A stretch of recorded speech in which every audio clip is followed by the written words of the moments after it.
Okay, cool. Welcome to the Successful Life Podcast. I am your host, Corey Barrier, and I am here with Nicole Faith. Nicole works with Ed Milet on his media team, but we met through a mutual friend of ours, through Tony Robbins. So she was at an event of Tony Robbins. She was on crewing the event alongside of one of my buddies, and they got to talking, and she knows that my buddy knew that I was in Arte, and so that's kind of how we linked up. And so I got to know Nicole a little bit better. And today she's going to tell us a little bit more about herself and some things that she's gone through and kind of her story. So Nicole, Yeah. welcome. Hey, oh my gosh, I'm very excited. Yes, you should be. So much to talk about. I know, right? I'm actually super excited because I don't know it all. I don't know all the stories, so I can't wait. Absolutely. I mean, and it's so funny that we met through Anthony because he's a riot, and I'm glad that he connected us. And then also, you're a part of Arte Accelerator. Yep. So is my brother. So everyone's really weirdly intertwined and connected, which I think is super cool. Absolutely. Lots of like-minded people. Yes, absolutely. Yep. 100%. And it's so funny because really, if you think about all of us that stem from Tony. Ed stem from Tony, you stem from Tony, Anthony, myself. Mm-hmm. So he's that kind of the common denominator. Yeah, I probably learned about Ed through Tony, honestly. Oh yeah, so did I. Totally. We're all up on that field, so super cool. Yeah, it was funny seeing Ed's picture with Tony the first time they went on stage. Do you remember him posting that? Yeah. That was like, he was young. He was super young. I watch old videos of Ed and Tony, and I'm like, wow, it's just crazy to see them back in that day. Yeah. That's insane. And to see how far Ed has come since then. Well, he's kind of been knocking it out of the park since day one, it seems like. Yeah. Such a great guy. No, totally. The community is great. It really is. It really is. So let's dive right into you. We know enough about Ed. I know, right? So it just kind of depends where you want me to start. Okay. I know that we kind of wanted to talk a little bit about relationships, but I want it to be like a melodramatic podcast that does not give anybody any motivation. Absolutely. So I want you to share some of the stories that you have been through. So if one of our listeners, a lady, they hear your story and can identify with it, hopefully they can make a shift in their life, or maybe stop something that's going on with them, or something that's going on within their relationship.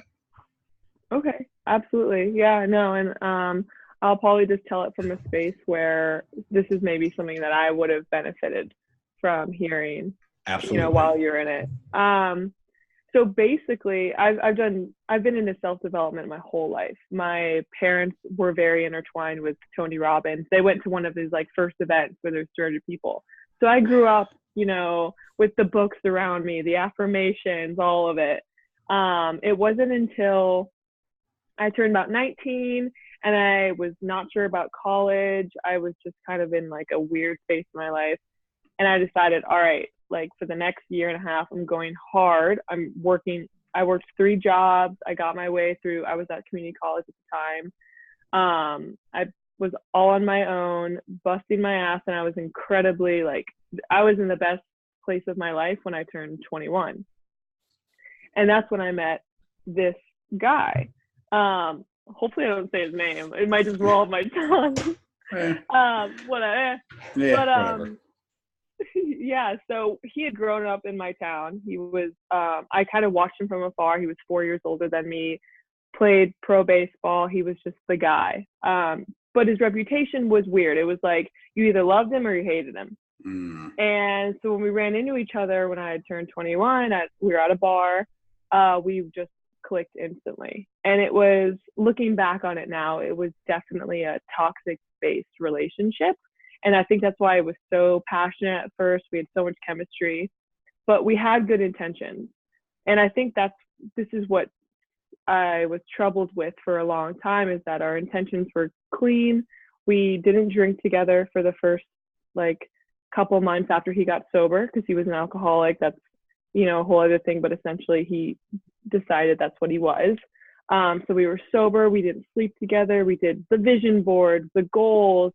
We wanted to stand up in front of audiences and talk to people about relationships. Like, so hold on. At 21 years old, this is what you were thinking and that you were doing, and oh yeah, I was like, and we thought we were getting married. It was everything. He ended up getting my initials tattooed on his wrist. And at the time I was like, that's amazing. It doesn't matter. We're going to be together forever.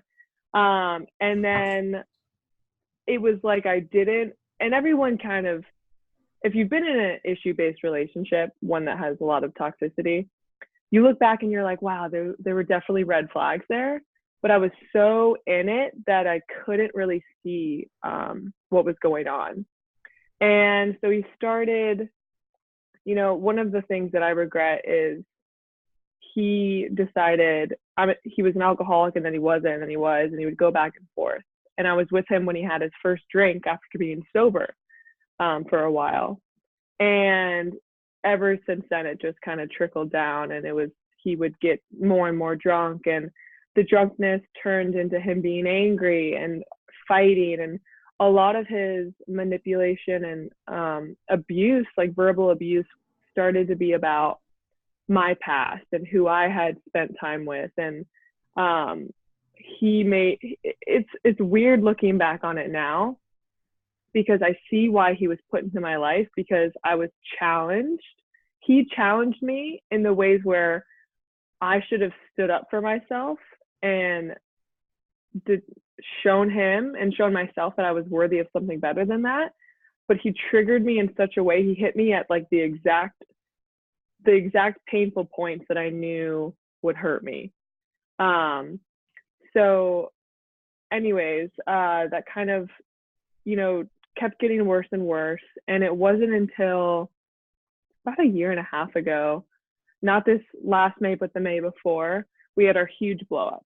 And he shows up hammered at my house. I wake up to him pounding on my door. I can tell he's drunk, but I'm already checked out at this point. I'm really done with all of the bullshit. Like, even though I'm very dependent, we're codependent completely on each other right now. I couldn't even handle the fighting. I was 20 pounds heavier than I am right now. I was exhausted, sick, like literally physically ill from all the contempt and just the pain that I was going through in this relationship. So can you walk me through like maybe an example of when you refer to the verbal abuse or him bringing up something? Can you give me and everybody else listening an idea of what that looks like? Yeah, and I'm just going to be brutally honest. Totally. So I dated a Black guy before I dated my ex. He was incredible. My best friend for sure. We just drifted apart. It didn't work out. And my ex, the one that was verbally abusive, was very intimidated by this, incredibly insecure, and he would bash on me, on my Black ex-boyfriend, and that's just a little example. Like, he would call me, every word in the book, and he and for all the ladies out there, if a guy is trying to know every single person that you've ever slept with, that you've ever kissed or dated or anything, and they're trying to use that as a control, they are a narcissist, and they're manipulating you completely, and you should never feel bad about anything like that at all. It's your body, your thing. Do whatever you want with it. Be safe, obviously, but he really, I had my own self-worth issues, and he took that pain and he would throw it into my face. And that just catapulted into this blow up where he showed up at my house, banged the door down, comes in, super drunk. He had stolen all of my passwords from my computer to log on my Instagram and Snapchat and everything. So he'd gone to a bar, sat at the bar, drank, logged on everything, and I had nothing on my phone. He had found something from years ago with like a guy that I had a crush on who was my neighbor. Super funny, actually, to look back on it now. I remember him showing me being like, you're wrong. Like, I don't even know what to tell you. And he was accusing me of doing whatever. And then we're in the kitchen and he has my phone. I try and take it back and he takes it, smashes it into pieces, and then he threw me to the ground. And so I was, sitting on the ground, like my thighs are touching the tile. And I knew like there was no going back. Like this is it. And I could always tell when he was too drunk because there was like a glaze over his eyes. Like he Sure. wasn't, it was like my person that I loved was gone. And so he freaked out that he had pushed me down.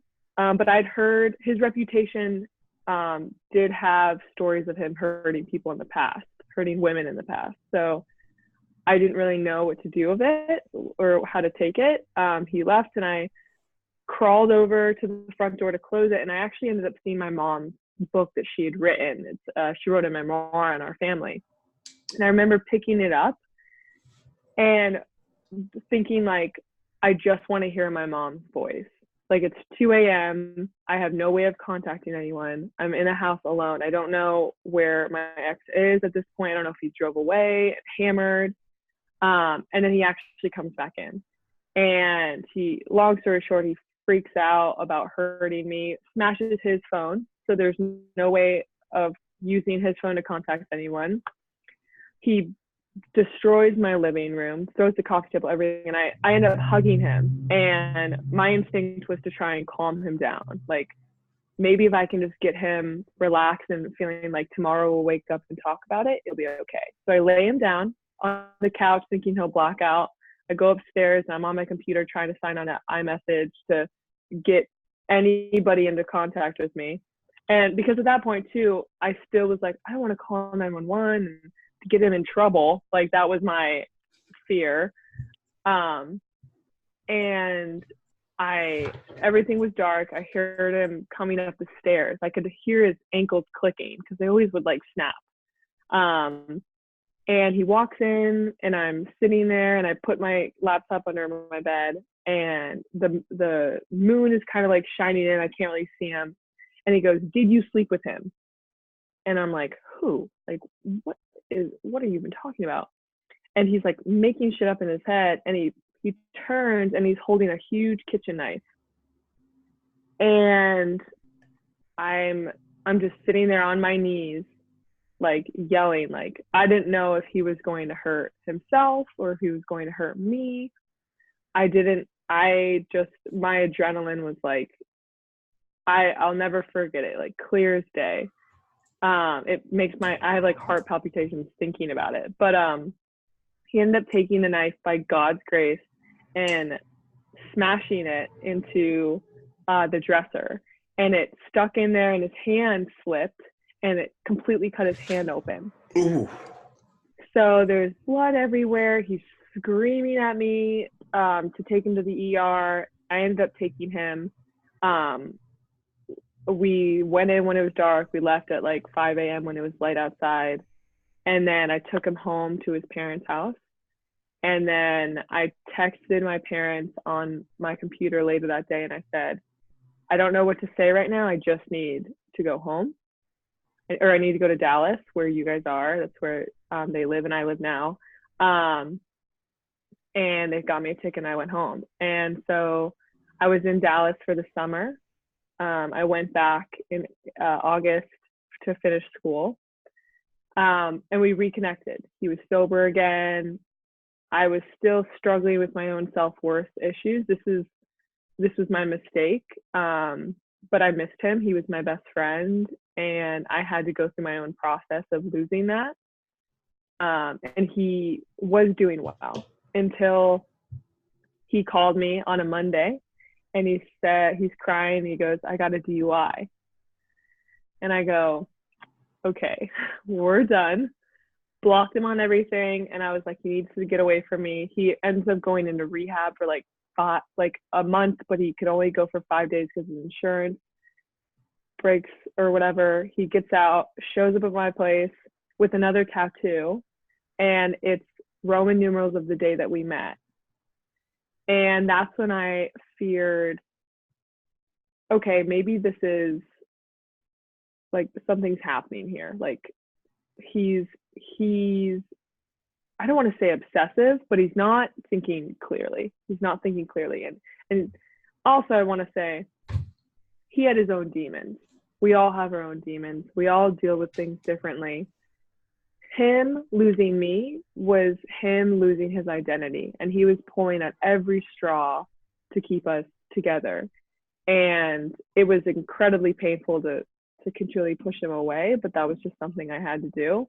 And then a month later, he got a second DUI, and I found out through he called my best friend.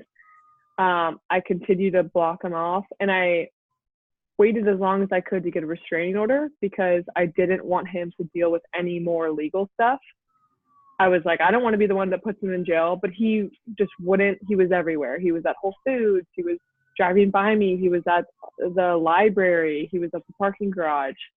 Stalker. And yeah, it was becoming that. And then on New Year's Eve, I go to Dallas, and he actually flies in.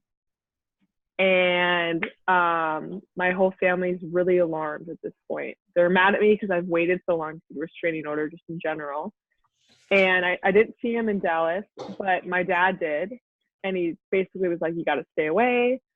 And he said, okay, I understand. And then when I got back to Tucson, he was there outside my apartment.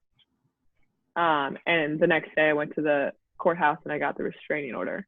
And the worst part is that he did not stop. So it was like, I don't know if you've ever picked up the phone to call 911, but it is incredibly draining. And so I found myself in that position like 5 times. And he actually showed up at the library or at the parking garage at my school at University of Arizona.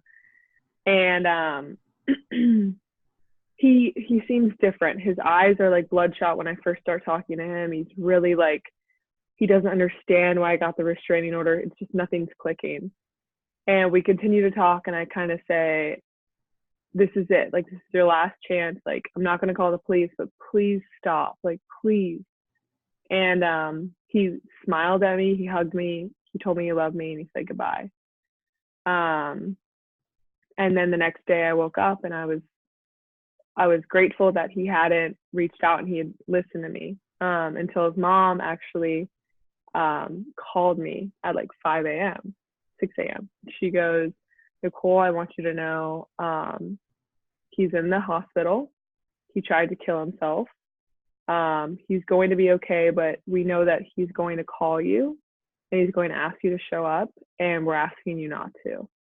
And I already knew that anything I did, any connection I made with him, even months before this, I knew that I was enabling him if I let anything that he did be okay. And it was brutal for me because he would always say, I can't believe I'm losing you. I'm losing you. I'm losing you. And for me, I was like, you don't understand that I've already lost you.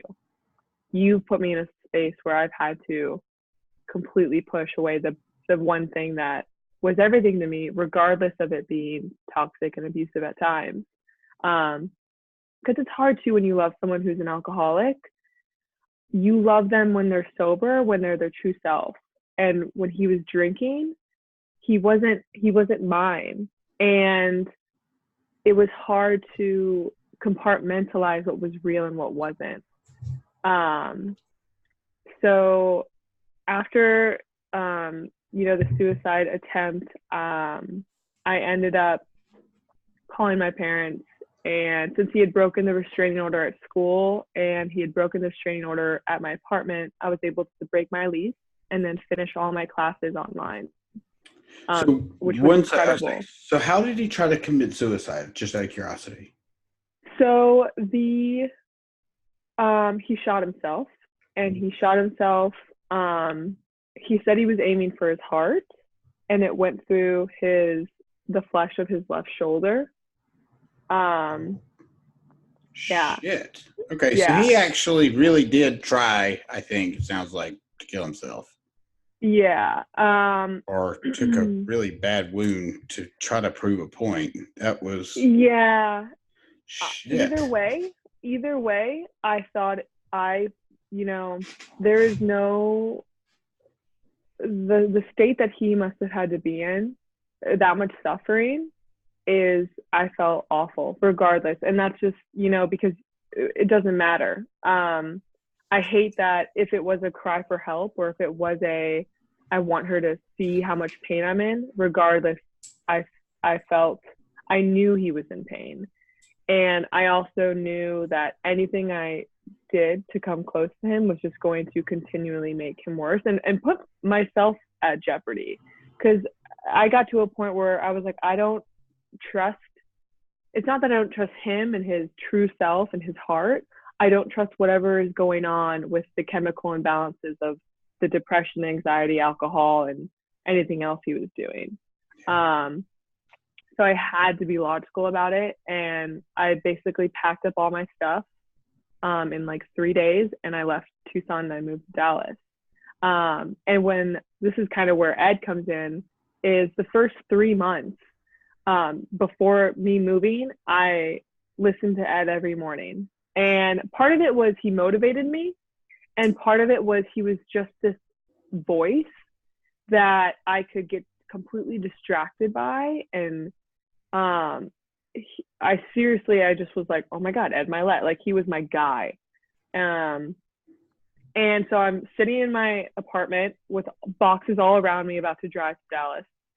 And I have this like pull to send a video of me talking to his Instagram. And so I pull it up and I start talking and I say, I'm going through something I don't even know how to talk about yet. And I'm scared that my ex-boyfriend's gonna, at this point I thought he was gonna die. Like I just thought that it was coming. I was leaving everything I knew. I was leaving my job, my mentor who I worked for, who was incredible. She's still incredible, obviously, but I mean, I worked with her. I nannied her son. Like I had a family there, and I was like, I just need to leave. So I sent the video. I'm talking to him about this, and he responds, and he is like, I see you. I see your eyes. I know that you're going through something. You're going to get through this. And I just was like, you know what? And I pulled out my notes and I started writing all of the things that I wanted when I went to Dallas. And the first thing I said is get interviewed by Ed Milet. And I was thinking later on down the road, like I'm going to be 28 years old, whatever, 30, and he's going to interview me for whatever I did. Little did I know, 6 months later, I would be getting interviewed for a job. And it was just, I went to Dallas, and I've been here almost a year now.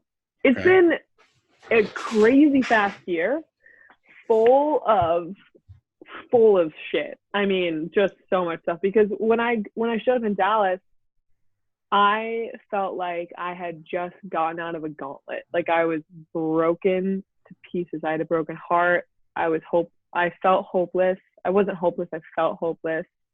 I had isolated myself. If you're in a relationship and you are isolating yourself from everyone around you, that is not good. And I had not been there for my friends. And when they were trying to connect with me, I was too far gone. I was so in my head. I hurt relationships because of this one. And it was painful.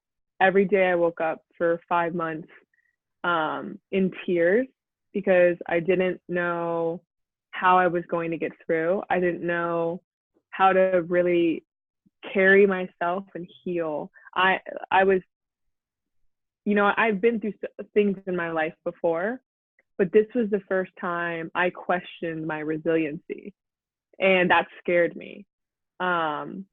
So, I had actually moved. The beauty of this is that I'd gotten my ticket to UPW-LA when I was already living in Tucson, and I thought, oh, I'll just drive up, no big deal. Sure. but I moved to Dallas 2 weeks before it. So I had to get a flight. And I thought, you know what, I'm just going to go to the Dallas UPW. And then I was like, no, I feel called to go to LA. So I did that one. It was exactly what I needed. But I still left and I was like, fuck, I got a lot to do. Like I'm hurting. So I did 75 hard. Yep. And if anybody, I don't know, I'm guessing people know. I know you know it, but Tyler actually interviewed me for the documentary. Oh God, that's so awesome. Yeah, it was pretty cool. 75 hard changed my life. Like all my friends made fun of me, but it legit, I don't know what I would have done without it, because it forced me in the hardest, most painful time in my life to get up and do the shit that I did not want to do. What part was the hardest for you? The hardest part was probably, I struggle with food, so a little bit of the diet, because I'm an emotional eater. I'm very like, I use it as a comfort mechanism. Sure. And not being able to reach for those things really pushed me to be like, okay, like I'm really uncomfortable right now. I'm vulnerable and I can't have cake, so I have to deal with my shit. And that was tough. And then, you know, you move to a new city, you want to go out and be with friends and meet them. And I wasn't drinking. So that was actually the most beneficial thing, though, because I learned how to go out and not drink, which was like very necessary for me. I needed that. But it definitely course corrected a lot for me. And I was able to lose a lot of the weight that I had gained from, you know, my relationship. And it was a fresh perspective for me. And it was still hard. I mean, even after, I still had my struggles. But I ended up getting in touch with Ed's team at this point, because I'd been visualizing every day. My books that I read were all Joe Dispenza's. And I know that you follow Joe Dispenza, obviously, yes. But I did all of his meditations, 30 minutes in the morning, 30 minutes at night. And I started imagining me just meeting Ed. And for whatever, I don't know why, it was just every morning when I would visualize, for some reason I would think of Ed. I don't know if it was like habitual because I had been listening to him so much or whatever, but and I know Vaughn Kohler, who is the co-host on MFCEO with Andy, when they were doing their podcast. And he's been an incredible mentor for me. He actually met my ex and like he knew everything that was going on. So he was able to connect me with their team. And I just started shooting out emails, trying to figure out what they had. And so before UPW Dallas in July, they actually said in like May, they were like, we'll have you come out for an internship. And I was so excited. I was like, I'm moving to California, blah, blah, blah. And then they called me and they were like, yeah, no, actually, you're not coming. And they said no. And they told me, you know, we don't really need an intern. It's just not necessary, like blah, blah, blah. And I was crushed, like absolutely crushed. I was like literally looking at places to go to move to California. I told people like I was moving to California, which was my first mistake. Is I think I jinxed it. But I ended up going to UPW Dallas. That changed my life, crewing it. Yes. I've never felt so much love and connection in my life where people weren't trying to get anything out of me. It was just like pure bliss. Oh my God. Those Amazing. People, I love them. So what did you do when the fire was going on? What part did you play? Which part? When everybody walks on fire, where were you? Okay. So the first time I crewed, yeah, I was the person that just like guided everyone in. Yes. And the second time I just crewed like a couple of weeks ago in Miami, I was the anchor that caught people at the end. You were the celebration? No, I was the person that like caught people at the end, like you run through. Yeah. My God. I was the celebration person. Oh, I'm so jealous. Like, everyone always wants to be him. And it was pure. Oh my God. I'll tell you, remind me about that. Remind me about the RT Accelerator. And okay. Because the things that you're saying are lining up with my story is very similar in in a way. So go ahead. Yeah.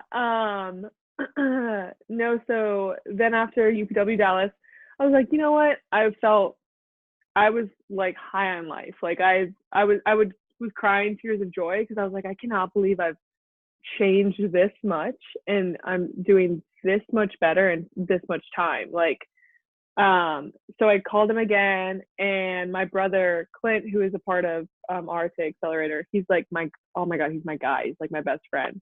I have two older brothers. They're both amazing. But Clint will like push me to do things. And he's like, you just got to keep calling, keep emailing. And I sent like 2 emails. And then by God's grace, the CEO responded and goes, hey, we have an interview. Let's set it up.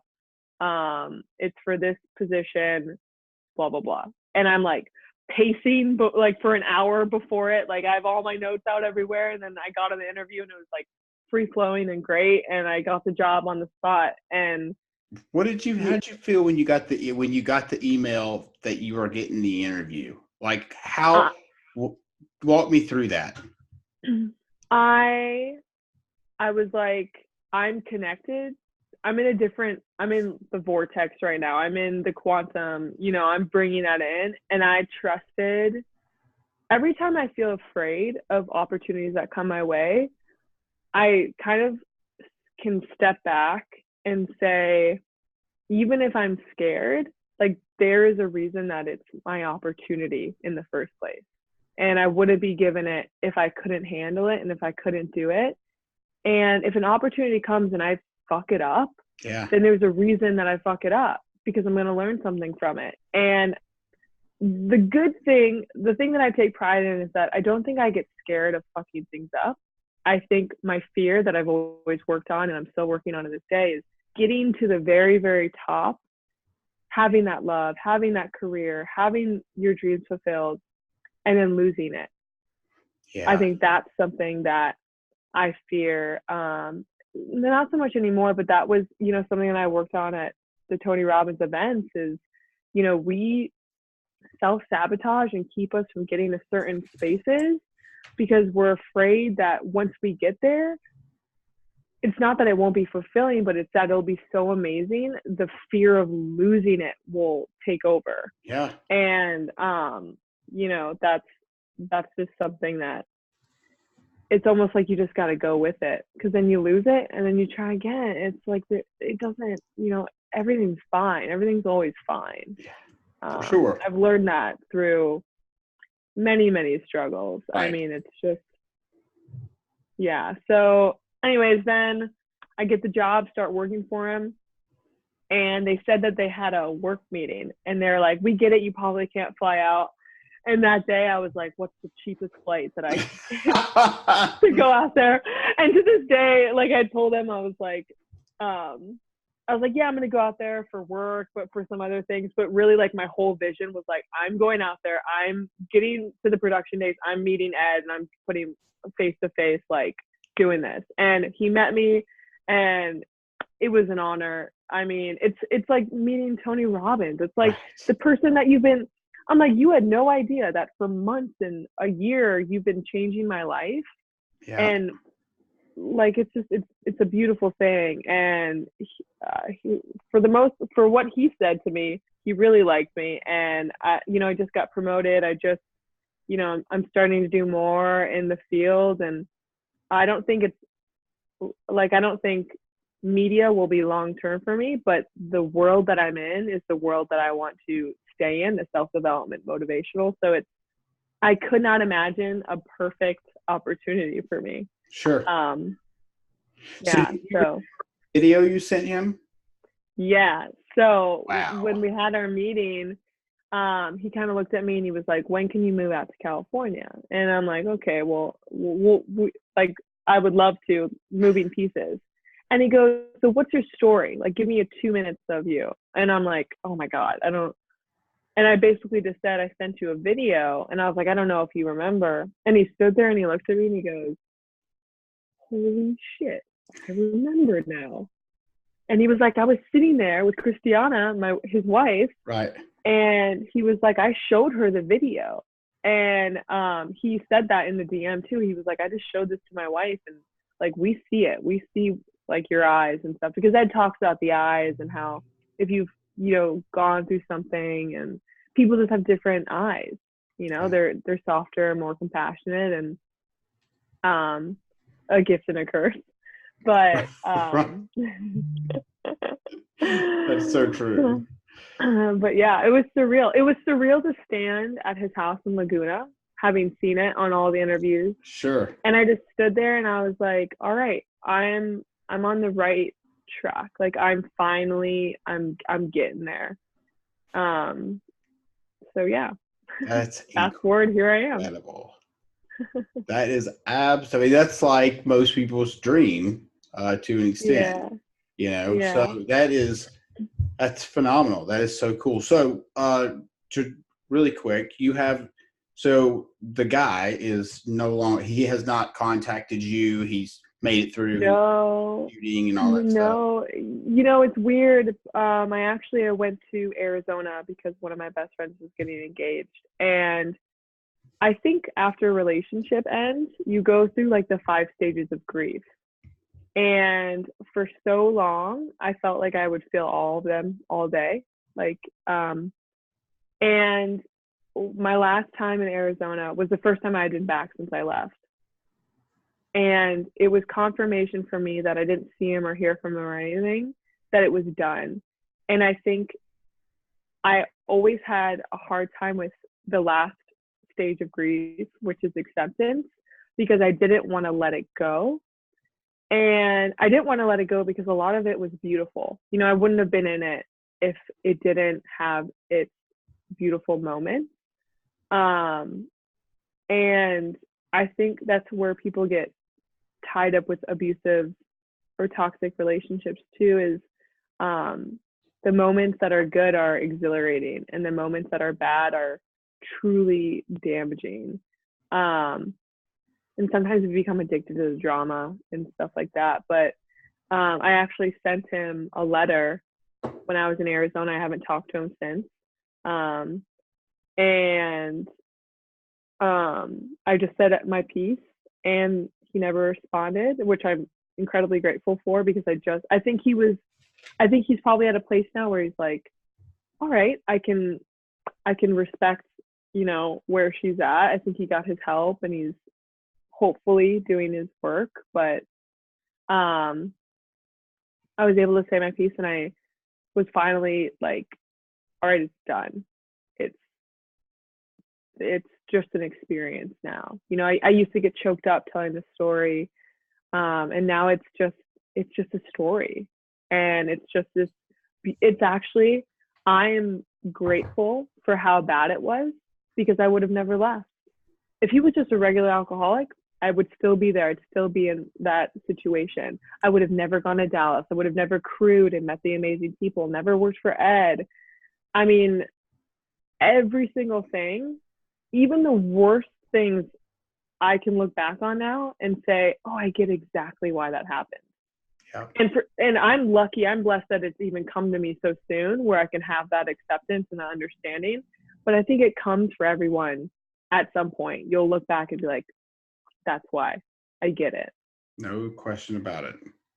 No question. I totally agree with that. And there have been times, a few that I'll mention, that have been, so I've been sober a little over 10 years.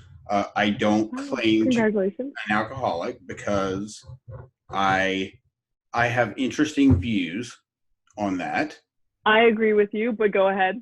All right. So that's even more mind-blowing, because it's every person that I've shared my view with has agreed with me, but yet I've never heard anybody up until this stage of my life that would agree with me. So yeah, I say all that to say, so I spent some time in AA for a long time. And then in July, is when July of 18 is when my personal development journey started. And it started with my wife handing me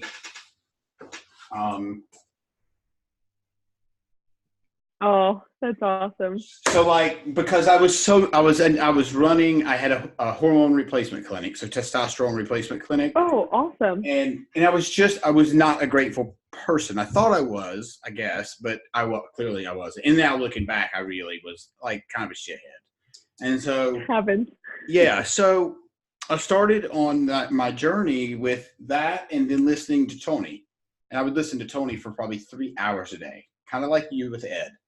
Hmm. And so then I wrote in my journal that I would go to UPW. I didn't know how, but I wrote that I was definitely going to go, and I did. The interesting part about that is on October 1st of 2018, my partner in the business came into my office and said, "Hey, I'm not paying you anymore." I'm like, I run the business. Like, I don't even know what to say. And so,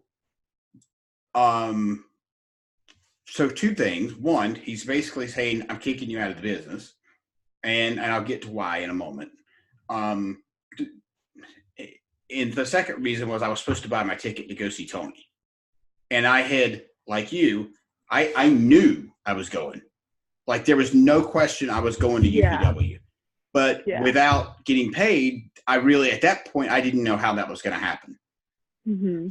So my wife called Robin's Research and worked out something with one of the people and got me a ticket. And it was actually, I think it was a VIP ticket. It was one of the better ones, not like a platinum ticket, but like it was good. And so she worked it out for me to go. Well, fast forward to the 15th of October, he did not pay me again. I stayed on because I thought he'll pull his head out of his ass, and he didn't. And so I took half the stuff. So half of it was mine because I owned half the business. And so we'll skip all the details with that. It all worked itself out. I had to return the stuff. I essentially had to walk away with nothing. But I also walked away with no debt. So by this point, I had come back from UPW. I came home. I did Think and Grow Rich. I did it 3 times. Did everything Tony said. I even went and fed a family on Thanksgiving anonymously. Actually, my wife and I did, and my daughter. And so I went and got my NLP certification, my coaching certification. So I've kind of been doing a little bit of that and not knowing really. I've been very unfulfilled because I couldn't really figure out what exactly it was I wanted to do. And I dabbled in a couple of things, and I thought I knew this is the path I'm supposed to be on, and then something would happen. And so this was leading up to Arte. So Arte went on sale in the enrollment went on sale in April or whenever the hell it was. And I had put in my application and I got accepted. And one of the things I had written in my journal that I would be a part of Arte. I didn't know how. And financially at the time, it just didn't make sense because I wasn't working and whatever. Hence the crushed. I was crushed. Because like you said, you were crushed when you didn't think you were going to be able to go. So I was crushed because I had told people I was joining, and I was devastated. And so I got over that.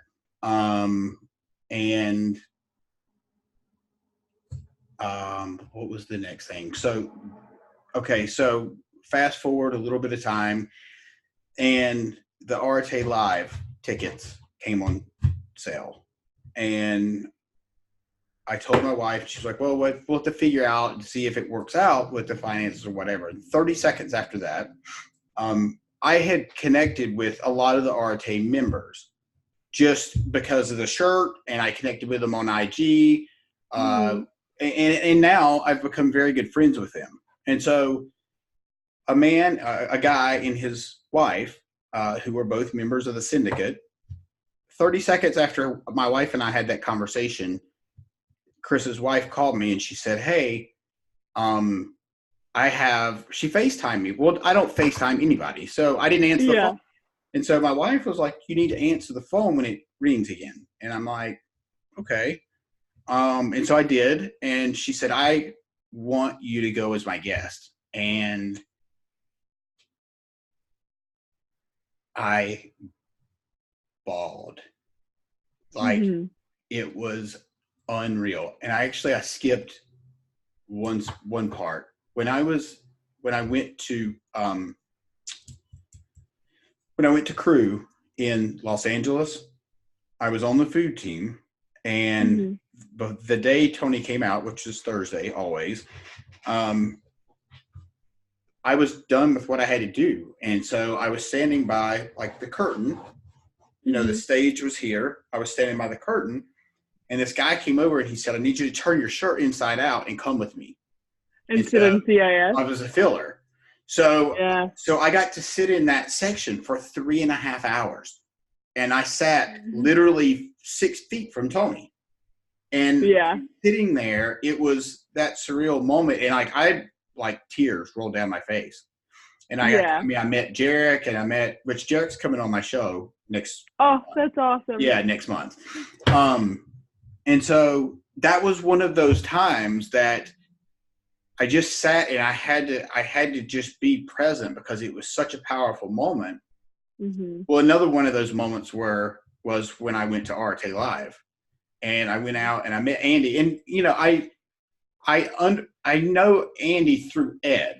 Like, Ed was the first pillar for me, not Andy. Mm-hmm. And so because I've heard probably every video Ed's ever done, as far as I know, and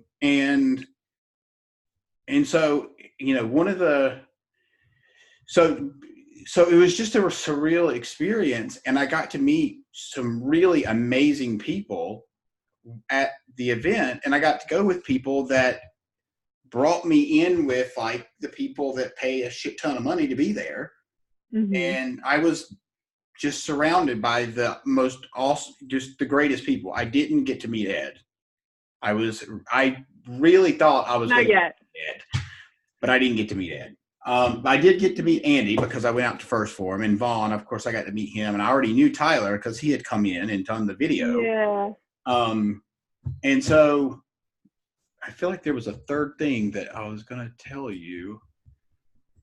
Well, so since then, this mic's been sitting on my desk for 3 months, like doing absolutely nothing, because I was like, I don't know how to start. I don't know. Gotta start. Whatever, right? And so I asked one of the guys. My very first interview that I have on iTunes is with Ryan Williams, and I didn't really know who he was, but I met him as I was leaving there, as I was leaving the live event, and I asked him if he would be on the podcast, and he said yes. Well, then I went to lunch with this guy named Zachary Babcock. Do you know who that is? I don't think so. He's one of top 50 or top 100 podcasters, and he's had some big ass names on his show. Like Gary Vee is about to be on his show, and he's like fresh out of prison and all. It's an interesting story. Oh my gosh! Okay, cool. So it's a really, really interesting story, and so I've connected with people that I would never have connected with in my life. I don't think. And because of being put around those people at the live event, it's why I'm sitting here now, and I get to interview some really fucking cool people. And I mean, I got to interview Sean Whalen, and awesome. And the one that I dropped today, you'll like the one that I dropped today. If you listen to the interview that I did, it came out today. Okay, cool. Listen to it. Ed needs to check this lady out. She's in LA actually. That's awesome. But she hosts a television show called Good Morning La La Land. Oh, I think I've heard of that actually. You probably have. Well, if you can go to the people that I follow or following me, you'll see. See it on there. But connected with her, the point of me telling you about her is that at the end and to circle back around to the whole AA thing, the last 10 minutes of the podcast, we talked about sobriety, and she said, well, let's talk about that for a minute. And I said, okay. And I shared my point of view, which I didn't know how that was going to go. And she was like, I have thought this way for a long time because I feel like if you stand up, and you say, I am an alcoholic over and over, you're going to label yourself. Yeah. then you're I've thought reinforcing. about this as well. I think that there needs to be a completely new movement on addiction, especially with alcohol, because alcohol you can get anywhere, just like tobacco. Yeah. And I think that with, people that I've seen struggle with it, it's because they stand up every day and they say, I'm blank and I'm an alcoholic. Yep. So you are what you preach. And if you're constantly telling yourself that you struggle with alcohol, it is going to be a never ending cycle. That's why I'm sure AA is great. I went to Al-Anon. Yeah. And that kind of helped me, but it was also depressing. Yes. I was like, you guys need movement. You need growth. You don't need to sit around and talk about the struggles that you have with it. Like, I heard Tony say once, and I'll never forget this. He said, he was like, I have a friend that's an alcoholic, and he came up to me and he goes, Tony, I love you, blah, blah, blah. I watch all your stuff. I've been sober 167 days. And Tony looks at him and goes, why are you counting? Right. And I will never forget it. I'm like, it's just done. And I think the beauty of our world now, Arate, Tony Robbins, Ed Milet, the self-development community, is a lot of us just don't drink in general. Right. And so you're around people that are just on a different, I don't want to say a different level. It is, though. Different shit. Yeah. Totally. Well, so when I told her how I felt about it, she was like, I've been thinking about this for a long time. And she runs groups. Like, when you look into it, you'll understand.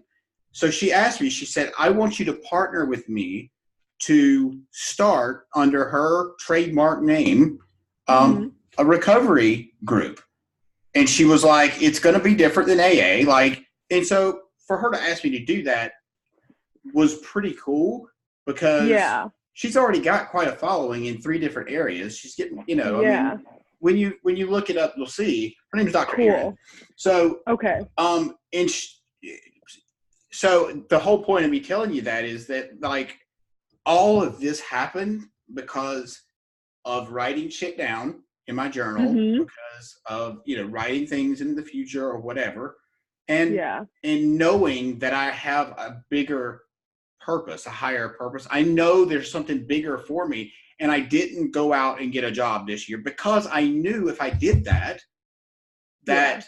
it would not be it would block what I'm trying to do. And fortunately, I have an amazing wife that has been totally supportive. And she was like, dude, I get exactly what you're doing. Do it. Don't worry about it. Whatever. We got it. It's all good. And unbelievably supportive. That's amazing. Oh, that's so amazing. Yeah, I'm very lucky in that area for sure. Yeah, because I know that sometimes it's tough for partners to be not once has supportive. She made me feel bad about it. Not once. That's seriously. Awesome. I can't even. It's almost unrelatable. For her, it's crazy. So, anyway, a lot of similarities. Yeah, because I love that you manifested UPW because it's super funny. When I was at UPW LA and Dallas, everyone said you have to go to Date with Destiny. And for those of you that don't know, Date with Destiny is the 6 days. It's what his documentary is based off of. Apparently, it's incredible. Yeah. And it's like $5,000. Yep. And I was like, there's no way, but I know that I'm going. Right. I was like, I will be there December 5th in Florida. I will be there.